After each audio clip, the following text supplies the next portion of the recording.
But we'll talk again as we have for many times in the past. Let's talk next to Joe from Pasadena, California. Joe, welcome to the Narrow Path. Thanks for calling. Yes, Steve. I teach the Bible a little bit, and thanks to your website, I learn a lot. Uh-huh. And I was listening to your teaching on Ephesians. You quoted First Peter as well about the slave and their masters to stay with the master, even if he's a little abusive.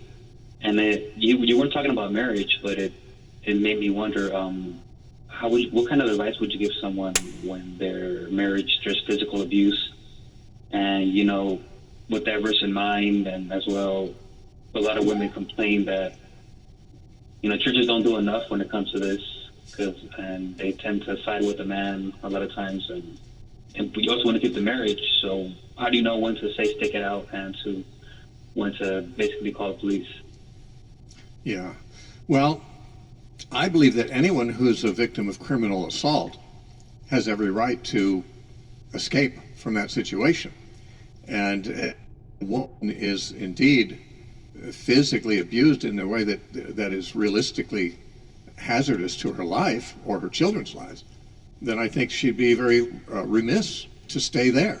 I think she should go somewhere else, go live with her parents, go live with friends, go to a safe place. Maybe the church can provide a safe haven somewhere. There might be shelters for women like that. I believe that a woman should have every right to pursue safety for herself and her children. I'm not equating that with divorce, however. The Bible does not tell us whether a woman in that state should divorce or not. There are grounds for divorce in the Bible. That's not mentioned among them, so I would have a hard time knowing. I would not recommend divorce in such a case. Whether a woman got divorced in that case or not, I'd certainly have to look at it very carefully and see if I thought it rose to the level of biblical grounds based on some of the scriptural principle.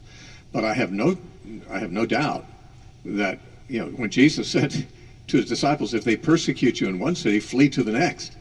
Now, he also told them that they should be willing to die for him. But being willing to die for him doesn't mean you just sit around and let yourself be pummeled when you could safely get to another place.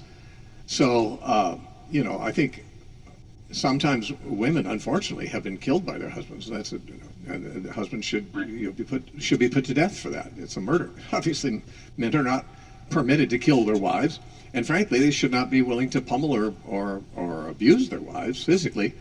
And it is a crime. I don't think there'd be anything wrong with calling the police in a situation like that and letting the law deal with the husband.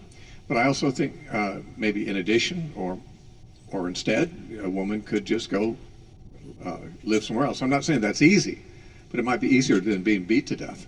And we live in a world where we face a lot of things that are not easy, and we have to make hard choices.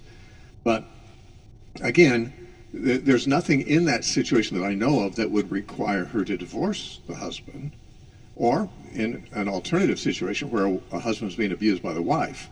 By the way, husbands are sometimes abused by wives. Sometimes they're murdered by their wives. I mean, it goes both ways. You said usually, the church sides with the man. Right. Well, the church should side with justice and Scripture. I mean, I don't know. I mean, it may be that if the church sides with a man because he's a man, then the church is, of course, not like Christ and not like God. God's for justice. The person who is the victim should be supported by the church, and the person who's the perpetrator should be disciplined by the church, obviously, whether it's male or female. So, frankly, that passage in 1 Peter chapter 2 about servants is followed immediately in chapter 3 by exhortations to wives. And it does say that if the wife is married to a man who's disobedient to the word, she should still be submissive to him and hope to win him that way. But Peter does not describe situations where the man's disobedience to the word rises to the level of threatening the safety or the life of any of the other family members. I would think that that would not be included in what Peter means by those who are disobedient to the word. I think it just means if a woman has a husband who's not a Christian, and maybe even is hostile toward Christianity, but he's not endangering her, then she should endeavor to win him by her behavior at home. Just because he's hostile doesn't mean that a Christian can't stand a little bit of hostility in the home. I know we can, because in a previous marriage, I've withstood a great deal of abuse and hostility in my home, and divorce was never on the agenda at all for me. I've never believed in divorce, even even in what could be seen as an extremely undesirable home life that was imposed on my children and myself.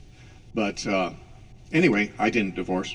In that case, my wife left and divorced me, but I was prepared to be there for life, even if things got no better, because that's what following Jesus means. You do, to the highest degree possible, remain faithful to your wedding vows. And I think that when people do get divorces, they often are bailing out unnecessarily and without proper grounds, which I think Christians should not do. Yeah, All right, brother?